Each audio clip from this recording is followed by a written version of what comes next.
어머니, 여기가 어디라고 함부로 오세요? 품이 없게 정말. 싸늘하다 못해 얼음 송곳처럼 심장을 쑤시는 그 목소리는 분명 제 며느리 최미영의 것이었습니다. 아들 내외가 새로 이사했다는 강남의 마천루. 그 눈부신 주상복합 아파트 현관문 앞에서 저는 마치 죄인처럼 고개를 떨궈야 했죠. 양손에 바리바리 싸들고 온 늙은 호박이며 밤새 정성껏 구워 만든 식혜가 담긴 보따리가 힘없이 바닥으로 툭 떨어졌습니다. 둔탁한 소리와 함께 유리병 깨지는 소리가 제 심장이 내려앉는 소리처럼 로비에 울려 퍼졌어요.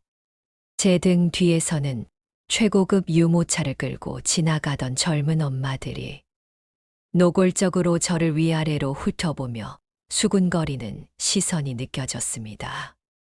어머, 저 할머니 누구시래? 옷차림 좀 봐. 누구네 어머님이신가 본데. 쯔쯔. 그들의 말 한마디 한마디가 비수가 되어 제 가슴에 박혔습니다. 평생 시장 바닥에서 흙먼지 묻히며 자식 하나만 보고 살아온 제 인생이 통째로 부정당하는 기분이었습니다. 수치심에 귀까지 빨개져 얼굴이 터져나갈 것 같았어요. 아니, 성우 얼굴이라도 잠깐만 보고 가게. 제 목소리가 그렇게 가련하게 떨리는지 저도 처음 알았습니다. 하지만 최미영은 조금의 동요도 없이 벌레라도 보는 듯한 눈빛으로 저를 쏘아붙였습니다. 됐고요. 저희 이제 어머니랑 사는 수준이 달라요. 격이 안 맞는다고요.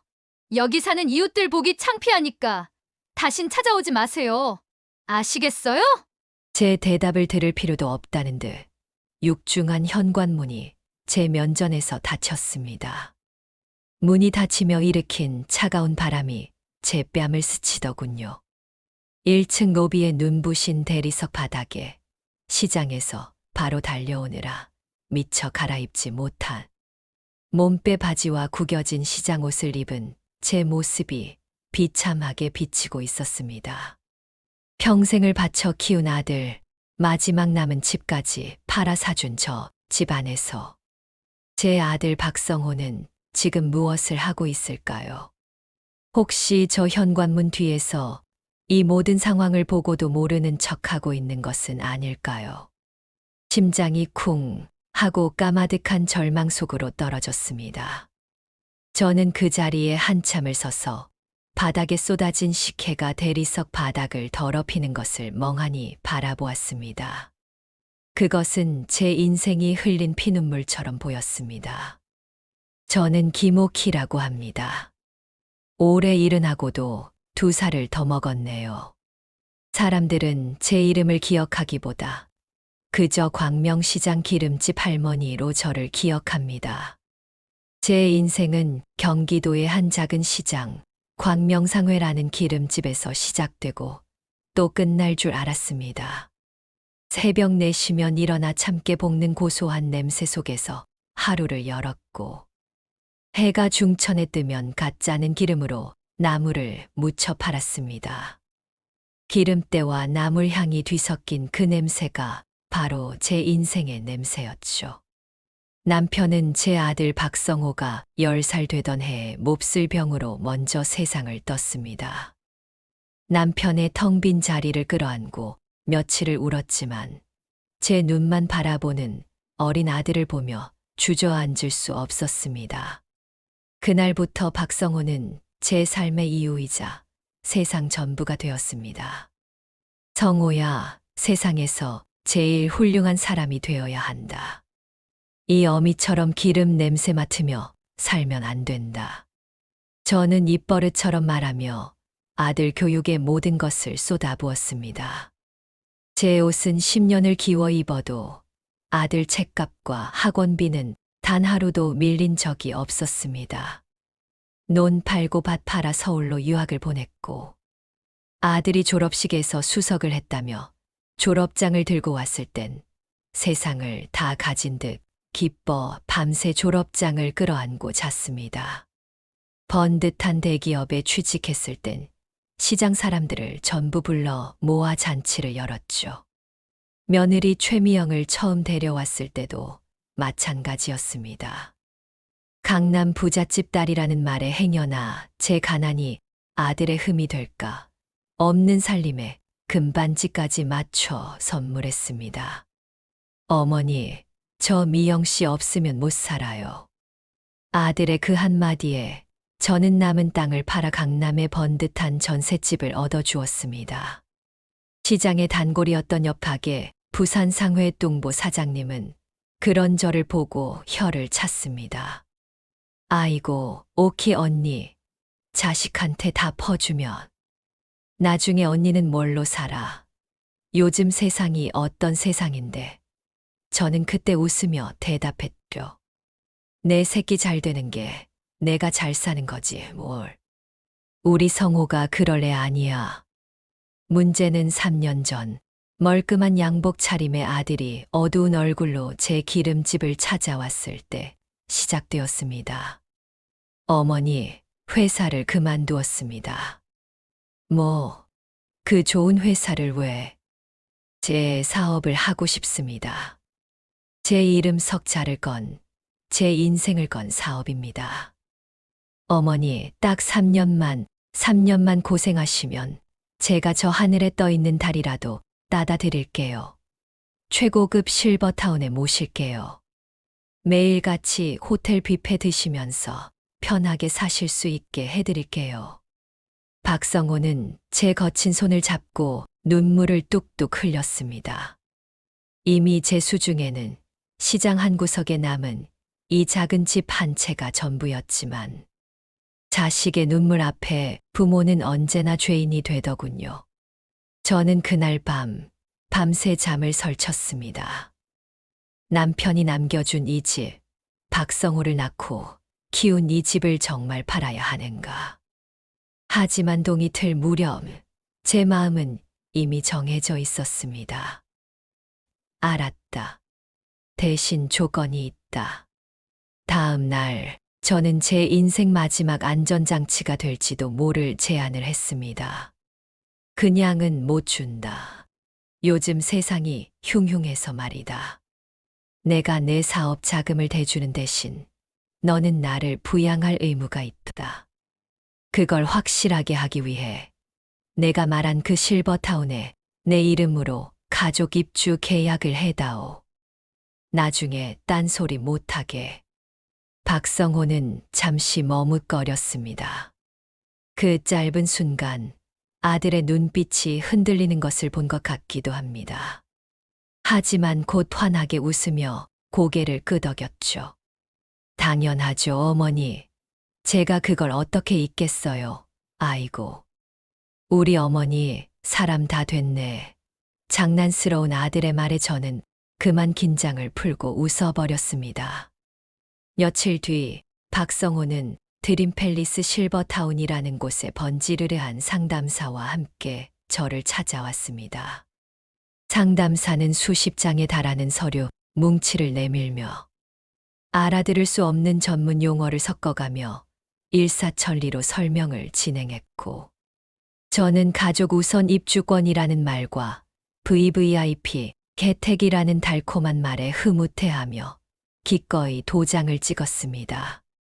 그렇게 제 마지막 집은 팔렸고 그 돈은 고스란히 박성호의 사업 자금으로 들어갔습니다. 상담사가 박성호에게 두툼한 서류 봉투를 건네는 것을 보았지만 저는 그것이 그저 실버타운 안내 책자이겠거니 대수롭지 않게 여겼습니다. 그것이 제 인생을 송두리째 흔들 지옥의 계약서가 될 줄은 꿈에도 몰랐던 겁니다. 이 진실은 마지막에 드러납니다. 끝까지 함께해 주세요. 아들의 사업은 거짓말처럼 날개를 달았습니다. 불과 2년 만에 어엿한 사업까지 갖춘 중소기업 대표가 되었죠. 하지만 아들의 성공 그래프가 하늘로 치솟을수록 제 위치는 땅으로 곤두박질 쳤습니다. 처음엔 일주일에 한 번 오던 전화가 한 달에 한 번으로 줄었고 나중에는 제가 전화를 걸어도 받지 않는 날이 더 많아졌습니다. 어머니, 저희가 이제 바빠서요. 성우 아빠, 중요한 손님들이랑 식사 중이에요. 나중에 하세요. 최미영의 차가운 목소리가 수화기 너머로 들려올 때마다 심장에 찬물이 끼얹어지는 기분이었습니다. 그러던 어느 날 아들 내외가 저를 찾아왔습니다. 최고급 외제차에서 내리는 두 사람의 모습은 눈이 부실 정도였죠. 최미영의 손목에는 제가 평생 벌어도 못 살 다이아몬드 시계가 번쩍이고 있었습니다. 어머니, 저희가 강남에 아파트를 분양받았습니다. 이제 어머니도 저희랑 같이 살면서 편하게 지내셔야죠. 저는 드디어 제 고생이 끝났다는 생각에 눈물을 펑펑 쏟았습니다. 주변 상인들의 부러움을 받으며 저는 아들의 차에 올랐습니다. 하지만 그들이 저를 데려간 곳은 강남의 아파트가 아니었습니다. 도시 외곽에 소독약 냄새가 코를 찌르고 여기저기서 어르신들의 신음소리가 들려오는 허름한 요양원이었죠. 어머니, 아파트 인테리어가 아직 안 끝나서요. 딱 한두 달만 여기서 지내시면 저희가 바로 모시러 올게요. 그 말을 믿었습니다. 아니, 믿고 싶었습니다. 하지만 한 달이 지나고 두 달이 지나고 계절이 두 번 바뀌도록 아들은 오지 않았습니다. 어쩌다 손녀딸 유나가 보고 싶어 전화를 걸면 최미영은 신경질적으로 소리쳤습니다. 유나 지금 바이올린 레슨 중이에요. 자꾸 전화해서 애 집중력 흐트리지 마세요. 저는 그제야 깨달았습니다. 저는 버려진 겁니다. 평생을 바친 아들에게 제 모든 것을 내어준 자식에게 완벽하게 버려진 것이었습니다. 같은 방을 쓰는 저보다 나이가 많은 박할머니는 그런 저를 보고 혀를 찼습니다. 새댁도 정신 차려요. 자식이라는 것들, 부모 재산 빼앗으면 그걸로 끝이야. 여기 있는 노인네들, 사연 없는 사람 하나 없어. 박할머니의 말이 비수가 되어 가슴을 찔렀습니다. 밤마다 이가 시리도록 울었습니다. 창밖에 앙상한 나뭇가지를 보며 저게 꼭 내 모습 같다는 생각을 했습니다. 모든 것을 다 내어주고 이제는 텅 비어버린 늙은 나무. 그렇게 제 시간은 요양원의 낡은 시계처럼 더디게, 아주 더디게 흘러가고 있었습니다. 절망 속에서도 사람은 살아야 하는 모양입니다. 제 딱한 사정을 지켜보던 20살 남짓한 어린 요양보호사 지은 씨가 뜨개질 실과 바늘을 가져다 주더군요. 어머니, 이거라도 하면서 소일거리 해보세요. 가만히 계시면 병만 깊어져요. 실을 잡는 순간 아주 오래전 기억이 떠올랐습니다. 지금은 얼굴도 희미한 제가 후원했던 고아원의 한 아이. 명절에도 갈 곳 없이 혼자 남아있던, 유독 추위를 많이 타던 그 아이에게 목도리를 떠주었던 기억이었습니다. 그때 남았던 자투리 실과 똑같은 짙은 밤색 털실. 저는 무언가에 홀린 듯 수십 년 전의 기억을 더듬어 목도리를 뜨기 시작했습니다. 한 코 한 코 실을 엮어갈 때마다 잊고 있던 과거의 온기가 제 손끝으로 전해지는 것 같았습니다. 작은 희망은 또 다른 곳에서도 찾아왔습니다. 바로 손녀 유나였죠. 7살짜리 유나는 엄마 최미영 몰래 지은 씨의 휴대폰으로 제게 전화를 걸어왔습니다. 할머니, 보고 싶어요.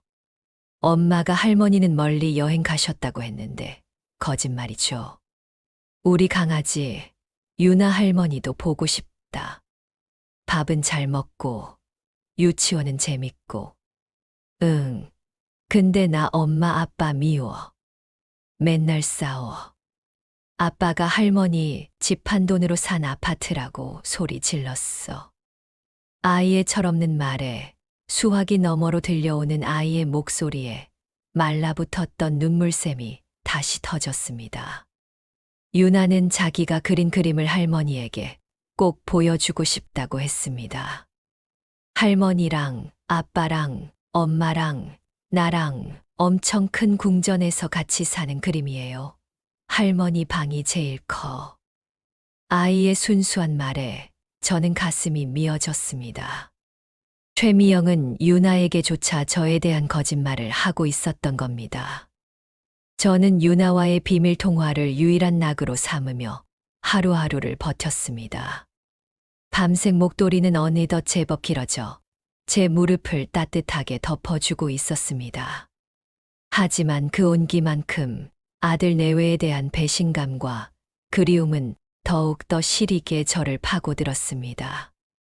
요양원 생활이 1년을 넘어가던 어느 혹독한 겨울, 청천벽력 같은 소식이 들려왔습니다. 요양원이 경영난으로 문을 닫게 되었고, 남은 어르신들은 더 열악한 지방의 다른 시설로 단체 이송된다는 것이었습니다. 그곳은 면회조차 쉽지 않은 그야말로 현대판 고려장이나 다름없는 곳이었죠. 소식을 들은 어르신들은 자식들에게 전화를 걸어 오열했지만 돌아오는 대답은 대부분 냉랭했습니다. 저 역시 떨리는 손으로 아들 박성호에게 전화를 걸었습니다. 수십 번의 시도 끝에 겨우 연결이 되었습니다. 성호야, 나다. 요양원이 문을 닫는단다. 이제 나는 어디로 가야 하니? 수화기 너머에서는 시끄러운 음악 소리와 사람들의 웃음소리가 들려왔습니다. 아마도 연말 파티 중인 것 같았습니다. 아, 진짜 어머니는 왜 이렇게 사람 귀찮게 하세요? 알아서들 해주겠죠. 나라에서 다 방법이 있겠지. 저 지금 바쁘니까 끊습니다. 일방적으로 끊어진 전화. 저는 그 자리에 주저앉아 통곡했습니다. 다른 어르신들의 시선도, 지은 씨의 위로도 아무 소용이 없었습니다. 희망의 끈을 놓아버린 것은 바로 그 순간이었습니다. 그냥 이렇게 죽는 게 낫겠다. 며칠을 뜬 눈으로 밤을 새웠습니다. 식사도 모두 거부했습니다. 제 몸과 마음이 빠르게 쓰러져 가는 것이 느껴졌습니다. 요양원 이송이 코앞으로 다가온 날, 저는 짐을 챙길 기력도 없이 침대에 누워 있었습니다. 창밖으로는 첫눈이 펑펑 내리고 있었죠. 내 인생도 저 눈처럼 소리 없이 쌓이다가 결국엔 녹아 없어지는구나. 그렇게 모든 것을 포기하던 순간이었습니다. 똑똑. 병실 문을 누군가 노크했습니다. 누구세요? 기어들어가는 목소리로 묻자 문이 열리고 한 남자가 들어섰습니다. 이런 허름한 요양원과는 어울리지 않는 최고급 코트를 입은 훤칠한 남자였습니다. 남자는 멍하니 누워있는 저를 한참 동안 바라보더니 제 무릎 위를 덮고 있는 낡은 밤색 목도리에 시선을 고정했습니다. 그리고는 믿을 수 없다는 듯 떨리는 목소리로 제 이름을 불렀습니다. 혹시 광명시장에서 기름집 하시던 김옥희 어머님 맞으십니까? 낯선 남자의 입에서 제 오랜 이름, 그것도 광명시장에서 기름집 하시던이라는 수식어까지 붙어 불리는 순간, 제 굳게 닫혔던 심장의 번개라도 친듯 정신이 번쩍 들었습니다. 누구일까? 아들이 보낸 사람일까? 아니면 스쳐 지나가는 의욕 속에서도 왠지 모를 따뜻한 기운이 제 온몸을 감쌌습니다. 남자는 제게 천천히 다가와 침대 옆에 무릎을 꿇었습니다. 그리고는 제 무릎 위를 덮고 있는 낡은 밤색 목도리를 조심스럽게 마치 보물이라도 되는 양 어루만졌습니다. 그의 손길이 닿는 순간 목도리는 더욱더 따뜻하게 느껴졌습니다. 어머니, 이 목도리 제가 어릴 적 시장에서 어머님께 받았던 것과 똑같네요. 그때 남은 실이라고 하시면서 이 세상에서 가장 따뜻한 목도리라며 제 목에 둘러주셨죠. 맞죠? 남자의 말에 제 기억 저편에 묻혀있던 까까머리 소년의 얼굴이 선명하게 마치 어제 일처럼 떠올랐습니다. 추운 겨울에도 얇은 옷 한 벌로 버티던 아이.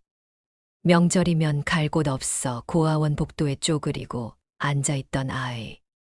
제가 국밥을 팔아번 돈으로 몰래 고아원에 구원해주고 겨울이면 작은 선물이라도 건네주었던 그 착하고 눈망울이 크던 아이. 너 민준이? 이민준 맞니? 아이고 세상에. 네, 어머니. 저예요, 민준이. 이제는 변호사가 된 민준이. 제 앞에 늠름한 청년이 되어 나타난 이 민준은 눈물을 글썽이며 제 거친 손을 자신의 따뜻한 손으로 꼭 잡았습니다. 세월의 풍파에 닳고 다른 제 손이 그의 매끈하고 따뜻한 손에 감싸이는 순간 저는 모든 것을 내려놓고 엉엉 울음을 터뜨렸습니다. 30년의 세월이 흐르는 동안 제가 잊고 지냈던 작은 인연이 제가 가장 추프고 절망적인 순간에 거대한 불씨가 되어 돌아온 것입니다. 세상에 이런 기적이 또 있을까요? 이민주는 현재 국내 최대 규모의 실버타운 전문 기업인 드림팰리스의 법무팀장이 되어 있었습니다. 수년 전부터 은혜를 갚기 위해 저를 수소문하던 중 최근 회사 데이터베이스에서 제 이름을 발견하고 혹시나 하는 마음에 찾아왔다는 것이었습니다. 바로 제 아들 박성호가 가족 우선 입주 계약을 맺었다던 그 회사, 그 드림팰리스였죠. 우연치고는 너무나도 기막힌 인연이었습니다. 저는 그동안 있었던 모든 일을 이민준에게 털어놓았습니다. 남편 없이 홀로 아들을 키우기 위해 시장에서 악착같이 버텼던 지난 세월, 아들의 성공을 위해 마지막 남은 집까지 팔았던 이야기, 그리고 아들에게 버려져 요양원에서 겪었던 모진 시간들까지. 제 이야기를 듣는 내내 이민준의 얼굴은 차갑게 굳어갔습니다. 그의 눈빛은 제가 알던 그 순수했던 소년의 눈빛이 아닌 날카로운 칼날처럼 빛나고 있었습니다. 모든 이야기를 들은 이민주는 분노를 억누르며 단호하게 말했습니다. 어머니, 걱정하지 마세요. 이제부터는 제가 어머니의 아들이 되어드리겠습니다. 아니, 어머니의 가장 강력한 창과 방패가 되어드리겠습니다. 박성호 대표, 아니, 어머님의 아드님은 아주 큰 실수를 한 겁니다. 저희 드림팰리스의 계약은 그렇게 허술하지 않습니다. 그날 저는 30년 만에 돌아온 아들, 이민준의 손을 잡고 지옥 같던 요양원을 나섰습니다. 창밖으로 첫눈이 여전히 펑펑 내리고 있었지만 제 마음속에는 뜨거운 불길이 타오르기 시작했습니다. 통쾌한 반격의 서막이 오르고 있었습니다. 저는 다시 살아야 할 이유를 찾았습니다. 제 남은 인생을 빼앗아간 아들에게 모든 것을 되돌려줄 복수의 칼을 갈아야 했습니다. 이민준이 마련해준 호텔 스위트룸에서 며칠을 쉬며 기력을 회복했습니다.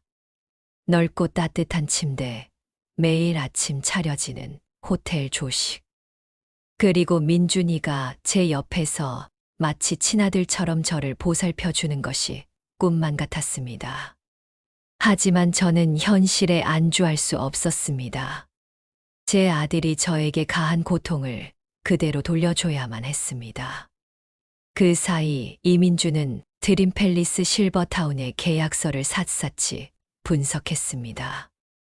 그는 새벽까지 계약서와 법률 서적을 뒤졌고 마침내 승리를 확신하는 미소와 함께 제게 핵심을 설명해 주었습니다.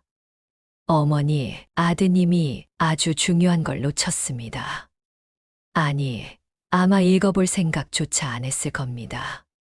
어머니가 집을 팔아 지불한 돈은 단순히 박성호 씨의 사업 자금이 아니었습니다. 정확히는 드림팰리스 VVIP 가족 입주권을 구매한 계약금이었습니다. 그것도 한 번에 완납된 최고급 계약이었죠. 저는 깜짝 놀라 눈을 크게 떴습니다. 분명 아들 박성호는 그 돈을 사업 자금으로 썼다고 하지 않았던가요? 계약서의 핵심 내용은 이랬습니다. 입주권의 주인은 김옥희, 즉 어머님이시고, 박성호 대표는 가족 구성원으로서 어머님과 함께 거주할 권리만 가집니다. 여기까지는 일반적인 가족형 실버타운 계약과 다를 바 없습니다. 그런데 가장 중요한 조항이 있습니다. 제12조 3항, 입주권의 주인인 김옥희 여사를 유기하거나 학대하거나 부양 의무를 명백히 저버릴 경우 가족 구성원 박성호의 모든 입주 권리는 즉시 박탈되며 이미 납부된 계약금 10억 원의 3배에 달하는 위약금, 즉 총 30억 원을 회사에 배상해야 한다. 는 조항입니다. 민준이의 설명을 듣는 순간 제 온몸에 소름이 돋았습니다. 박성호는 제가 어렵게 마련한 돈을 그저 사업 자금으로만 생각했겠지만 실제로는 제 노후를 담보로 한, 아니 제 인생 자체를 인질로 삼는 무서운 족쇄를 스스로 찬 것이나 다름없었습니다. 당시 상담사가 박성호에게 건넸던 두툼한 서류 봉투. 그 안에 바로 이 모든 내용이 담긴 계약서, 원본이 들어있었던 겁니다. 아드님은 아마 그 서류 봉투를 제대로 읽어보지도 않고 차 트렁크나 사무실 어딘가에 던져뒀을 겁니다. VVIP 계약이라 계약금도 엄청났으니 아마 상상도 못했을 겁니다. 이제 그 오만함의 대가를 치르게 해줘야죠. 이민준의 계획은 치밀했습니다. 박성호에게 당장 내용 증명을 보내 위약금을 청구하는 대신 더욱 확실하게 그의 숨통을 조일 덫을 놓기로 한 겁니다. 박성호가 제 발로 기어들어와 무릎 꿇게 만들 완벽한 덫을 말이죠. 며칠 뒤 드림팰리스 법무팀 명의로 박성호에게 한 통의 등기우편이 발송되었습니다. 드림팰리스 VVIP 입주권 명예 이전 및 최종 확인 절차 안내. 이민주는 이 안내문이 박성호가 저를 완전히 배제하고 입주권의 주인이 될 수 있는 마지막 기회처럼 보이도록 교묘하게 문구를 작성했습니다. 자신의 어머니를 버린 대가로 30억이라는 천문학적인 위약금을 물게 될 줄은 꿈에도 모르는 채. 욕심에 눈이 먼 박성호는 분명 이 미끼를 덥석 물 것이라고 이민주는 확신했습니다. 이제 어머님께서는 아무것도 하실 필요 없습니다. 그저 제가 짜놓은 이 판 위에서 평생 연기하셨던 대로 가만히 계시면 됩니다. 나머지는 이 민준이가 다 하겠습니다. 민준이의 말에 저는 고개를 끄덕였습니다. 제 가슴 속에서는 복수심이, 그리고 한편으로는 민준이에 대한 믿음이 거대한 불꽃처럼 타올랐습니다. 민준이의 예상은 정확했습니다. 안내문을 받자마자 박성호는 드림팰리스 본사로 달려왔습니다. 제가 민준이와 함께 비밀 모니터실에서 지켜보는 가운데 박성호는 고급스러운 상담실에 앉아 비아냥거리며 말했습니다. 옆에는 잔뜩 상기된 표정의 며느리 최미영도 함께였습니다. 그들은 이미 자기들 것이 될 VVIP 입주권에 대한 기대감으로 가득 차 있었습니다. 어머니는 이제 거동도 불편하시고 판단력도 흐려지셔서요. 제가 모든 권리를 위임받아서 처리하는 게 맞습니다. 어머니가 치매기도 하시고 최미영은 옆에서 네, 어머니가 자꾸 이상한 소리를 하셔서요. 빨리 저희 이름으로 바꿔야 할 것 같아요라며 거들었습니다. 그들의 추악한 얼굴을 모니터로 지켜보는 제 손에서는 주먹이 꽉 쥐어졌습니다. 치매. 제가 치매라고요? 그때 상담실 문이 열리고 민준이가 들어섰습니다. 민준이는 차가운 눈빛으로 박성호와 최미영을 번갈아 보더니 마치 그들의 죄를 꿰뚫어 보는 듯한 표정을 지었습니다. 박성호는 갑자기 나타난 민준이를 보고 당황한 기색이 역력했죠. 박성호 대표님, 그리고 최미영 사모님, 안녕하십니까? 드림 팰리스 법무팀장 이민준입니다. VVIP 입주권 명예 이전을 위해서는 3년 전 받으셨던 계약서 원본이 필요합니다. 혹시 가지고 오셨습니까? 민준이의 말에 박성호는 식은땀을 흘리며 말을 더듬었습니다. 계약서요? 아, 그거 어디 있을 텐데. 아니, 그냥 사본으로 하면 안 됩니까? 뭐 그런 걸 다 챙겨와요. 최미영은 당황한 박성호를 대신해 나서서 저희가 바빠서 잘 안 챙겨서요. 그냥 진행해 주세요. 라고 언성을 높였습니다. 민준이는 코웃음을 치듯 싸늘하게 웃었습니다. 못 찾으실 겁니다. 아마 그 계약서 안에 어떤 조항이 있는지 제대로 읽어볼 생각조차 안 하셨을 테니까요. 민준이는 서류 한 뭉치를 박성호의 앞에 던지듯 내려놓았습니다. 바로 계약서 사본이었습니다. 민준이는 붉은 펜으로 표시된 제12조 사망의 위약금 조항을 손가락으로 툭 쳤습니다. 어머님을 유기하거나 학대하거나 부양 의무를 명백히 저버렸을 시 계약금 10억 원의 세배, 총 30억 원의 위약금을 회사에 배상해야 한다는 조항입니다. 박성호 대표님께서는 지난 1년 반 동안 어머님을 요양원에 방치하셨고, 이는 명백한 계약 위반입니다. 여기에 어머님의 요양원 입소 기록, 그리고 어머님께서 박성호 대표님께 수십 통의 전화를 걸었으나 단 한 번도 받지 않았다는 통화 기록까지 모든 증거가 완벽하게 준비되어 있습니다. 민준이의 서늘한 설명에 상황 파악이 된 박성호와 최미영의 얼굴이 새하얗게 질렸습니다. 그들의 탐욕스러운 눈빛은 순식간에 공포로 물들었습니다. 무슨 소리야. 이건 사기야. 우리 엄마가 어떻게 나한테 이럴 수 있어. 내가 바친 돈이 얼마인데. 박성호는 흥분하여 소리쳤습니다. 최미영은 얼굴을 가린 채 흐느끼기 시작했습니다. 하지만 그것은 회개의 눈물이 아닌 모든 것을 잃게 될지도 모른다는 공포에서 오는 눈물이었습니다. 어머님이 하신 게 아닙니다. 당신들의 탐욕이 스스로를 심판대에 올린 겁니다. 위약금 30억 원, 일주일 내로 회사에 처리하지 못할 시 박성호 대표님의 모든 자산은 즉시 압류 절차에 들어갈 겁니다. 민준이의 서늘한 선고에 박성호는 그 자리에 주저앉아 버렸습니다. 모니터실에서 그 모습을 지켜보던 제 눈에서는 뜨거운 눈물이 흘러내렸습니다.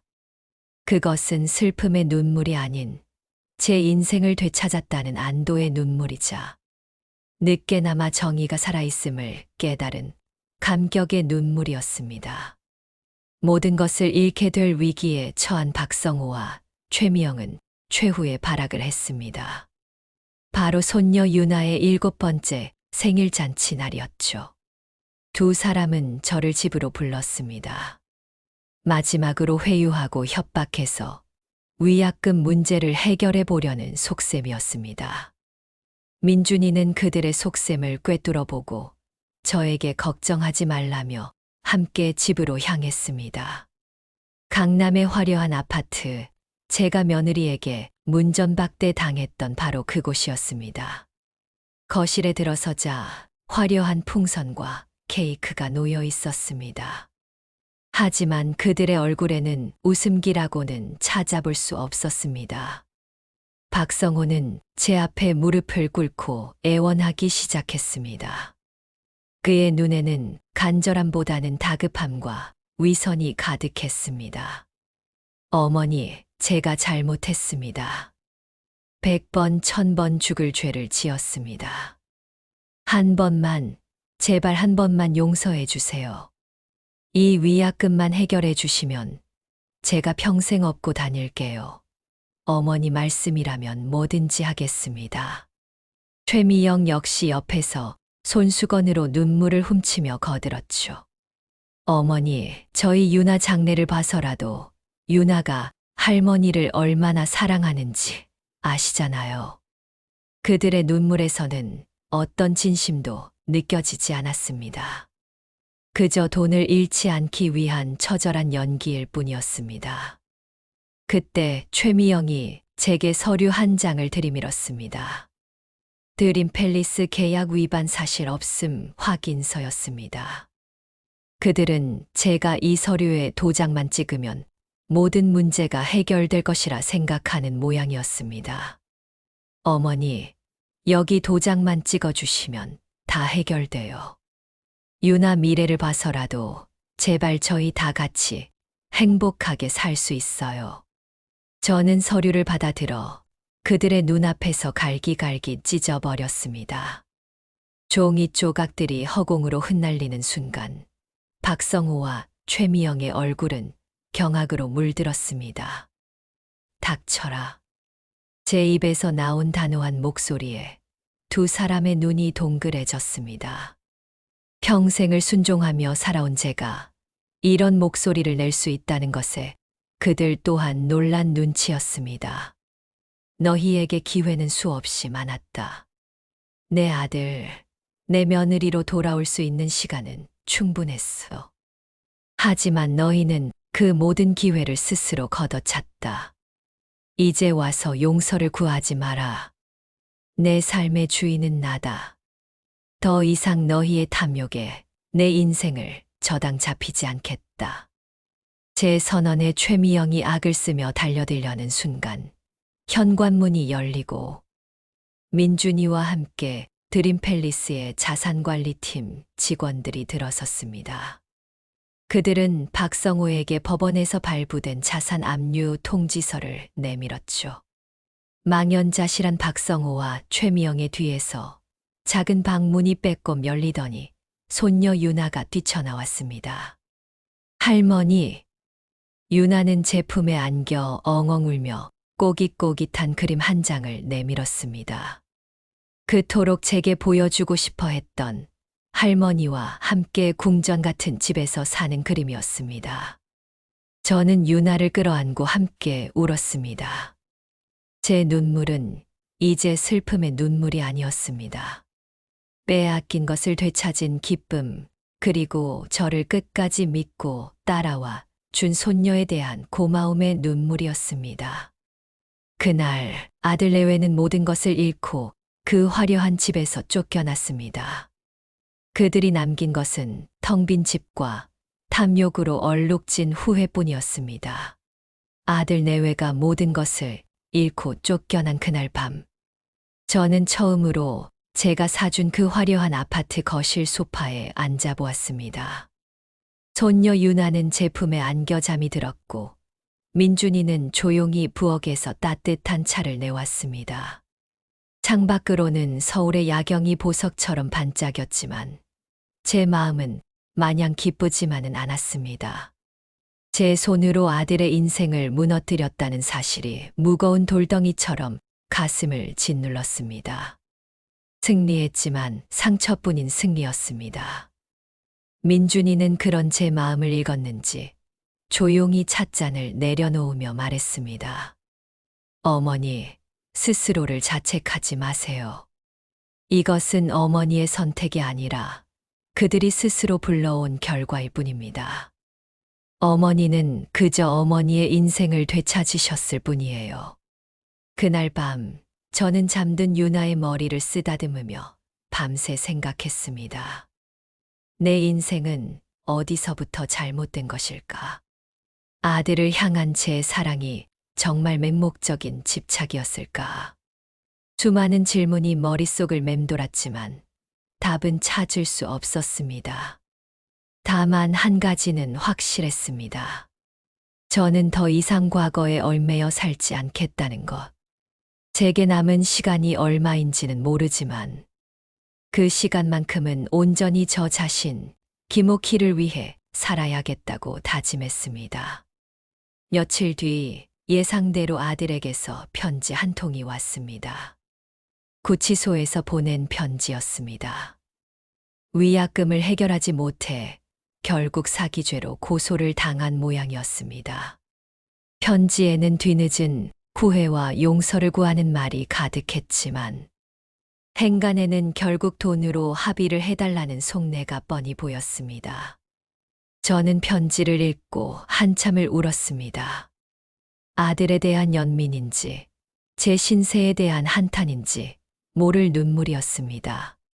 저는 그 편지를 곱게 접어 서랍 가장 깊숙한 곳에 넣었습니다. 답장은 하지 않았습니다.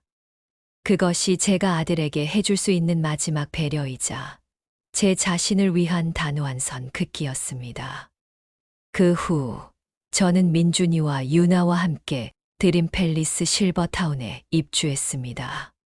처음에는 모든 것이 낯설었습니다.